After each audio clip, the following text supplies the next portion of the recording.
Hello दोस्तों, स्वागत है आपका हमारे YouTube channel CG exam hub पर। आज हम इस वीडियो के माध्यम से छत्तीसगढ़ होने वाली प्री बीएड और डीएड के ऊपर प्रश्न देखेंगे, जिसमें हम शिक्षण अभिरुचि के अंदर शिक्षण अभिरुचि, शिक्षण और मार्गदर्शन आज का हमारा टॉपिक है। यह प्रश्न पूरा प्रीवियस क्वेश्चन पेपर से मिलते जुलते हैं, आप लोग चाहे तो देख सकते हैं। यह आपके परीक्षा के लिए बहुत ही महत्वपूर्ण होने वाली है, आप हमारे साथ अंत तक ज़रूर बने रहिएगा। तो आज का पहला प्रश्न है, एक शिक्षक के रूप में आप किशोरों की स्वतंत्रता सोच को कैसे प्रोत्साहित करेंगे? पहला ऑप्शन है उन्हें चुप रखकर सुनने को कहकर। दूसरा है कक्षा में उन्हें अपनी राय व्यक्त करके और सवाल पूछने पर पूरी मंजूरी देकर। तीसरा है उनके विचार का मजाक उड़ाकर। चौथा है केवल पाठ्य पुस्तक की बातें सही मानकर। तो इसका सही उत्तर ऑप्शन नंबर बी, कक्षा में उन्हें अपनी राय व्यक्त करने और सवाल पूछने की पूरी आज़ादी देकर। अगला प्रश्न है, प्रोजेक्ट मेथड किशोरों के लिए क्या उपयुक्त है? पहला ऑप्शन है इसमें कम पढ़ना पड़ता है। दूसरा है यह उनकी सक्रियता, अन्वेषण और समूह कार्य के प्रति प्रवृत्ति का स्पष्ट करती है। दूसरा यह केवल खेल है। चौथा यह शिक्षक को काम नहीं करना पड़ता।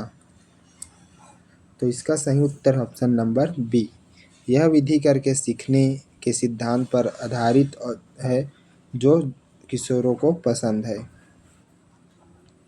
अगला प्रश्न है, एक किशोर छात्र कक्षा में बार बार अनुशासनहीनता कर रहा है, शिक्षक को क्या करना चाहिए? पहला ऑप्शन है उसे तुरंत स्कूल से निकाल देना चाहिए। दूसरा है उससे अकेले में बात करके अनुशासनहीनता के पीछे के कारण क्यों समझने का प्रयास करना चाहिए। तीसरा है पूरी क्लास के सामने उसे पीटना चाहिए। चौथा है उसे अनदेखा करना चाहिए। तो इसका सही उत्तर ऑप्शन नंबर बी, उससे अकेले में बात करके अनुशासनहीनता के पीछे का कारण को समझने का प्रयास करना चाहिए। अगला प्रश्न है, किशोरों के लिए व्यावसायिक मार्गदर्शन क्यों आवश्यक है? पहला ऑप्शन है केवल समय बिताने के लिए। दूसरा है उनकी रुचियों और क्षमता के अनुसार उन्हें सही करियर चुनने में मदद करना। तीसरा है सरकार को रिपोर्ट भेजने के लिए। चौथा है किताबों की बिक्री बढ़ाने के लिए। तो इसका सही उत्तर ऑप्शन नंबर बी, यह उनके भविष्य के जीवन और आर्थिक स्थिरता का आधार बनता है। अगला प्रश्न है, शिक्षण अभिरुचि क्या है? पहला ऑप्शन है केवल पैसा कमाना। दूसरा है शिक्षण कार्यों के प्रति छात्रों के प्रति सहानुभूति और शिक्षण कौशल में अपूर्णता। तीसरा है शिक्षक स्कूल जाना और वापस आना। चौथा है केवल होमवर्क चेक करना। तो इसका सही उत्तर ऑप्शन नंबर बी, यह एक शिक्षक का उनके पेशों के प्रति सकारात्मक और समर्पित दृष्टिकोण है। अगला प्रश्न है, किशोर छात्र किस प्रकार के शिक्षक को सबसे अधिक पसंद करते हैं? पहला ऑप्शन है जो बहुत सख्त और डरावना हो। दूसरा जो निष्पक्ष, सहायक और उनकी भावनाओं को समझने वाला हो। तीसरा है जो कभी कक्षा में ना आए। चौथा है जो केवल रटता हो। तो इसका सही उत्तर ऑप्शन नंबर बी, किशोर उन शिक्षकों का सम्मान करते हैं जो उनके साथ एक वयस्क की तरह व्यवहार करने और उनकी मदद करते हैं। अगला प्रश्न है, दृश्य श्रवण सामग्री का उपयोग में किशोरों की पढ़ाई पर क्या प्रभाव पड़ता है? पहला ऑप्शन है वे पढ़ाई के बारे में बोर हो जाते हैं। दूसरा है कठिन और अमूर्त अवधारणाएं स्पष्ट हो जाती है और सीखने में रुचि बढ़ती है। तीसरा है वे केवल फिल्म देखते हैं। चौथा है उनकी आंखें खराब हो सकती हैं। तो इसका सही उत्तर ऑप्शन नंबर बी, तकनीक का सही उपयोग कर सीखने की प्रक्रिया को प्रभावी और स्थायी बनाता है। अगला प्रश्न है, कक्षा प्रबंधन में प्रजातांत्रिक दृष्टिकोण का अर्थ है। पहला ऑप्शन है कक्षा में कोई नियम न होना। दूसरा है कक्षा की राय का सम्मान करना और उन्हें निर्णय लेने में शामिल करना। तीसरा है शिक्षक का चुप रहना। चौथा है केवल मॉनिटर की बात सुनना। तो इसका सही उत्तर है ऑप्शन नंबर बी। इससे छात्र में जिम्मेदारी और आत्मसम्मान की भावना विकसित होती है। अगला प्रश्न है, किशोरों में रचनात्मक विकास करने के लिए एक शिक्षक क्या कर सकता है। पहला ऑप्शन है उन्हें केवल एक ही तरीका बताना। दूसरा है उन्हें लीक से हटाकर सोचने और समस्याओं के लिए समाधान खोजने के लिए प्रेरित करना। तीसरा है उन्हें चित्र बनाने से रोकना। चौथा है केवल रटने को कहना। तो उसका सही उत्तर है ऑप्शन नंबर बी। सृजनात्मकता के लिए मानसिक स्वतंत्रता और प्रोत्साहन अनिवार्य है। अगला प्रश्न है, सतत एवं व्यापक मूल्यांकन किशोरों के लिए क्यों जरूरी है। पहला ऑप्शन है इससे छात्र डरते हैं। दूसरा है यह उनके केवल शैक्षणिक ही नहीं बल्कि सामाजिक और संवेगात्मक विकास का भी निरंतर आंकलन करता है। तीसरा है इसमें शिक्षक का काम बढ़ता है। और चौथा है यह केवल कागजी कार्रवाई है। तो इसका सही उत्तर है ऑप्शन नंबर बी। यह छात्रों के व्यक्तित्व के प्रति पहलुओं पर ध्यान केंद्रित करता है। अगला प्रश्न है, एक प्रतिभाशाली किशोर छात्र को कक्षा में व्यस्त रखने के लिए आप क्या करेंगे। पहला ऑप्शन है उसे बाहर भेज देंगे। दूसरा उसे सामान्य छात्रों से अधिक चुनौती और समृद्ध शैक्षिक कार्य देंगे। तीसरा है उसे दूसरों को चुप कराने के लिए कहेंगे। चौथा है उन्हें होमवर्क नहीं देंगे। तो इसका सही उत्तर ऑप्शन नंबर बी। प्रतिभाशाली छात्र की ऊर्जा और बुद्धि को सही दिशा न मिलने पर वे अनुशासनहीनता हो सकते हैं। अगला प्रश्न है, किशोरों की सफलता पर शिक्षक की प्रतिक्रिया होनी चाहिए। पहला ऑप्शन है उसे सबको सामने डटाना। दूसरा है उसे सहानुभूति देना और सफलता के कारणों को जानकर पुनः प्रयास करने के लिए प्रेरित करना। तीसरा है उसे स्कूल छोड़ने को कहना। चौथा है उसे अनदेखा करना। तो इसका सही उत्तर ऑप्शन नंबर बी। शिक्षक का संबंध किशोर को मानसिक रूप से टूटने से बचाता है। अगला प्रश्न है, समावेशी शिक्षा का लाभ क्या है। पहला ऑप्शन है केवल बच्चों का विकास। दूसरा है सभी बच्चों को एक दूसरों के प्रति संवेदनशील और विविध का सम्मान बढ़ाना। तीसरा है स्कूल का फीस कम होना। चौथा है शिक्षकों की संख्या बढ़ाना। तो इसका सही उत्तर है ऑप्शन नंबर बी। यह समाज में समानता और भाईचारे की भावना पैदा करती है।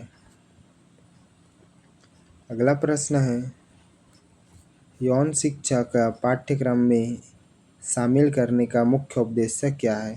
पहला ऑप्शन है मनोरंजन। दूसरा है शारीरिक परिवर्तनों के प्रति वैज्ञानिक जानकारी देने और गलत धारणाओं को दूर करना। तीसरा है समय की बर्बादी। चौथा है बच्चों को बिगाड़ना। तो इसका सही उत्तर है ऑप्शन नंबर बी। किशोरावस्था में होने वाले शारीरिक बदलाव के प्रति जागरूकता करना अनिवार्य है। अगला प्रश्न है, मार्गदर्शन और परामर्श का शिक्षक के लिए क्या महत्वपूर्ण है। पहला ऑप्शन है छात्रों को सजा देने के लिए मदद मिलना। दूसरा छात्रों के प्रति समस्याओं और गहराइयों को समझकर उनकी उचित समाधान निकालना। तीसरा है केवल करियर की बात करना। चौथा है बड़ों से शिकायत करना। तो इसका सही उत्तर है ऑप्शन नंबर बी। यह छात्र और शिक्षा के बीच विश्वास का पुल बनता है। अगला प्रश्न है, शिक्षक अभिभावक बैठक का मुख्य लाभ क्या है। पहला ऑप्शन है केवल बच्चों का शिकायत करना। दूसरा है केवल बच्चों के घर और स्कूल के व्यवहार में सामंजस्य बिठाना और उनके विकास का संयुक्त योजना बनाना। तीसरा है चाय पीना। चौथा है स्कूल की फीस मांगना। तो इसका सही उत्तर ऑप्शन नंबर बी। किशोरों के विकास के लिए घर और स्कूल दोनों में एक ही दिशा में कार्य करना जरूरी है। अगला प्रश्न है खेल कूद का शिक्षा में क्या महत्व है। पहला ऑप्शन है केवल शरीर बनाना। दूसरा है अनुशासन, टीम वर्क, हार जीत को स्वीकार करना और संवेगात्मक संतुलन सीखना। तीसरा है पढ़ाई में से छुट्टी मिलना। चौथा है शोर मचाना। तो इसका सही उत्तर है ऑप्शन नंबर बी। अगला प्रश्न है किशोरों के लिए अनुमानवज्य शिक्षा का अर्थ है।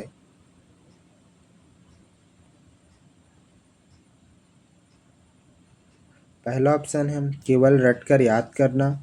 दूसरा है वास्तविक जीवन की परिस्थितियों और प्रयोगों के माध्यम से ज्ञान प्राप्त करना। तीसरा है दूसरों के अनुभव सुनना। चौथा है केवल चित्र देखना। तो इसका सही उत्तर ऑप्शन नंबर बी। यह ज्ञान को अधिक स्थायी और प्रासंगिक बनाता है। अगला प्रश्न है मेटाकॉग्निशन को कक्षा में कैसे बढ़ावा दिया जा सकता है। पहला ऑप्शन है छात्रों को उनकी उत्तर पुस्तिका की स्वयं जांच करने की, अपनी गलतियों को समझने के लिए कहकर। दूसरा है केवल टेस्ट लेकर। तीसरा है सजा देकर। चौथा है उत्तर लिखकर। तो इसका सही उत्तर है ऑप्शन नंबर ए। यह उन्हें अपनी विचार प्रक्रिया के प्रति जागरूक बनाता है।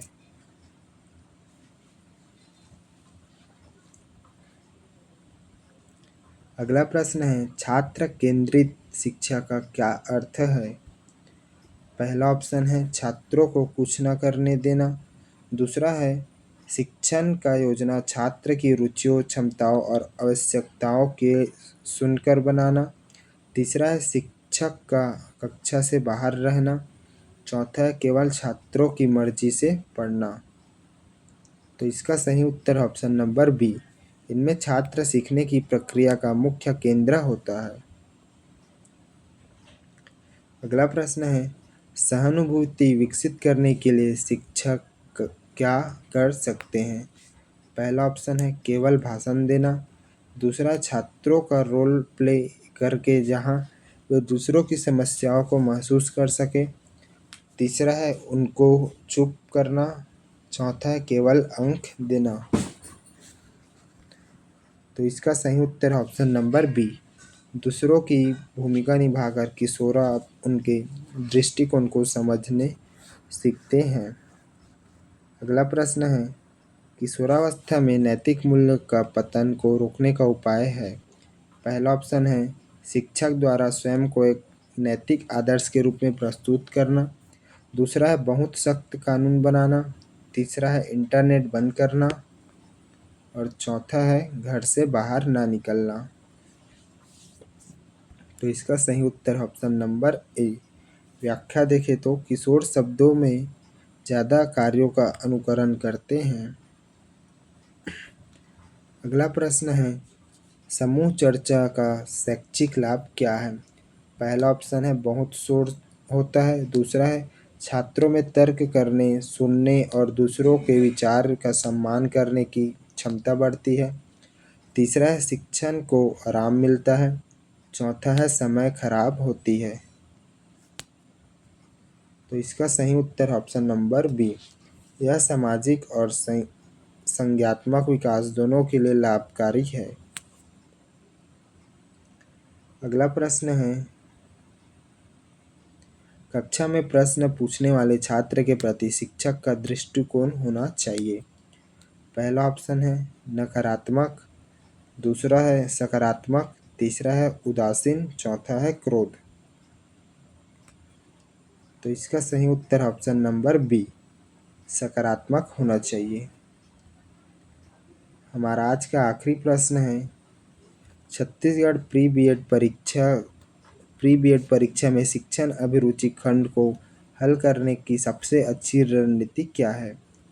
पहला ऑप्शन है सबसे कठिन विकल्प चुनना।